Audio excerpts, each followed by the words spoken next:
Ditch the planners. What is the law of the land? Many Americans are under the impression that it is the U.S. Constitution, distorted by time, perhaps, and the plain meaning changed by bad or good, depending on your point of view, amendment, court decision, or indifference. This is a complete myth. The actual law of the land is contained in the U.S. Code, published every 6 years by the Government Printing Office. No one so much as suggested such a thing as the U.S. Code in the first 100 years after the Constitution was enacted. It would have been only a little longer than the Constitution itself. The first attempt to create such a compilation of laws occurred in 1878, but it languished because no one felt the need to update it. Then, in 1926, in the midst of Prohibition, when the feds became deeply involved in regulating the details of life, Congress made the thing come into existence. It is printed every 6 years. An institution was born, though most people know nothing of it. The next printing will come out in 2012, but the 2006, with annotations, was 356 1,000-plus page volumes that cover every aspect of life as we know it. The next one will add many new sections and probably more than 100,000 pages.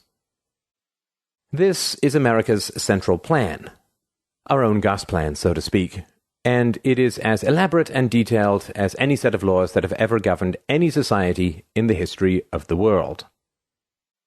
Much of this central plan is absorbed into our daily lives in ways that we don't notice or aren't aware of.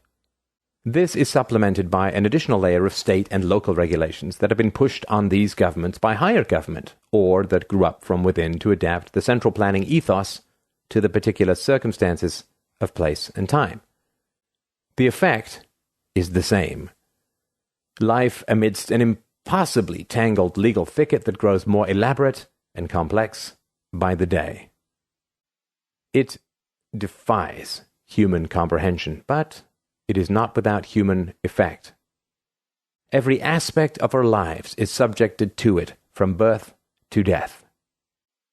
Every product we buy, every service we use, every decision we make is filtered through this morass.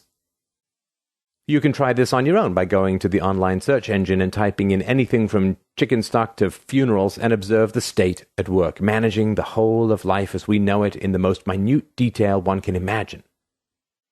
Think of anything and search it, and then see if you think we enjoy free enterprise. Just yesterday, I decided to look up the federal laws that govern the production and distribution of beer, wine, and spirits, which, thanks to the internet, I can do without access to a law library.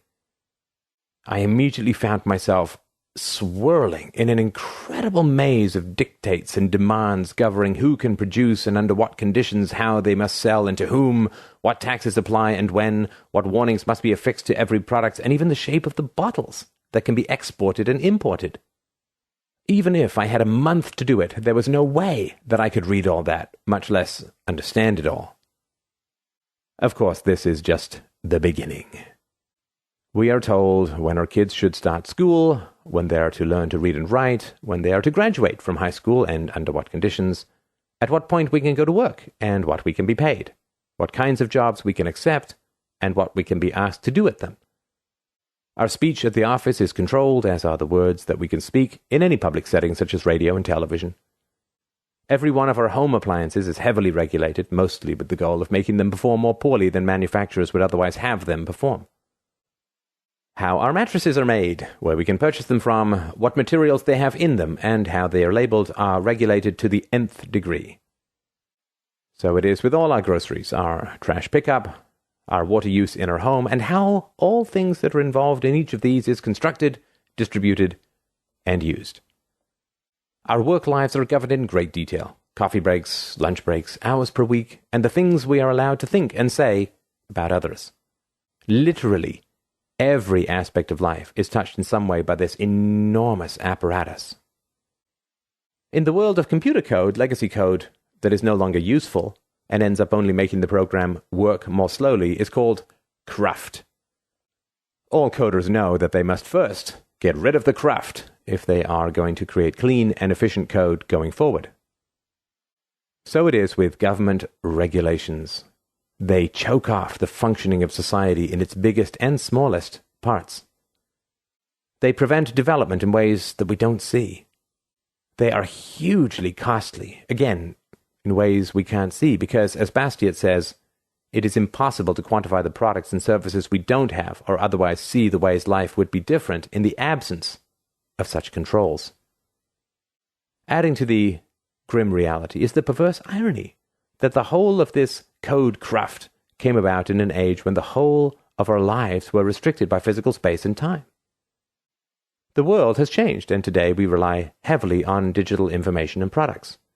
These, however, are not well covered in the US Code. Sure enough, we wake every day to a digital world that is better than it was yesterday, with product improvements, lower prices, and better accessibility, generally in service to humanity. As we look around the economic world, no sector better reflects the ideal than this one. It is not a coincidence that this is currently the least regulated part of life. The digital world is the frontier, the place of freedom, where innovations are freely tested. Service to the consumer, not bureaucrats, is the driving force, and competing for who is best at providing that service is the test of success or failure. This digital world gives us a window into how life would be in the absence of the state in the physical world. This is one reason that the world of digits is so much more pleasing and useful to people than the physical world. The physical world is gummed up by this anachronism we call the state and its vast central planning apparatus. The digital world, for now, is not. One feature is that boundaries of the nation-state tend to evaporate. We deal with people and associate with people as individuals, potentially with all 7 billion individuals, regardless of their locale or political identities, which is all that being from or living in a particular country really amounts to. Nonetheless, we must live a large part of our lives in the physical world, making real decisions day by day that affect the quality of our lives. That means that we must find the workaround. We must see through the fog created by the state and find what is best for us. This is not always easy to do. It means going against the grain that the state has grown up around us.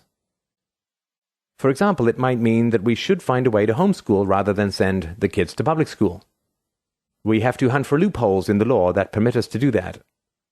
It might mean going to extra effort to hack our home appliances, such as our water heaters or shower heads or toilets. It might mean that we eschew normal employment for self-employment or dare to move to some remote country where our job prospects are better.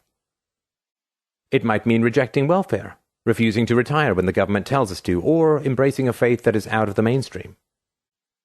In doing these things, we risk being called names or looked at as strange by others who just assume that the only way not to be strange is to comply with the plan. We need to read books that are not on the approved list, explore forms of art that are not blessed by our masters, and otherwise smash the model that has been given to us. We might need to choose a profession that is not listed in the plan. In fact, I would suggest that every truly successful person, successful in ways that deserve respect, has done this in one form or another. They have lived their lives outside of the plan. What usually happens is that only after making their own way in the world, they confront the rude discovery that they have upset the powers that be. The lawsuits pour in, the congressional hearings start, the media frenzies appear, and so on. Eventually the person figures out how to make his thing work within the prevailing plan. Meanwhile, someone else is rising through the ranks, someone who cares nothing for the plan. This is something we can all do.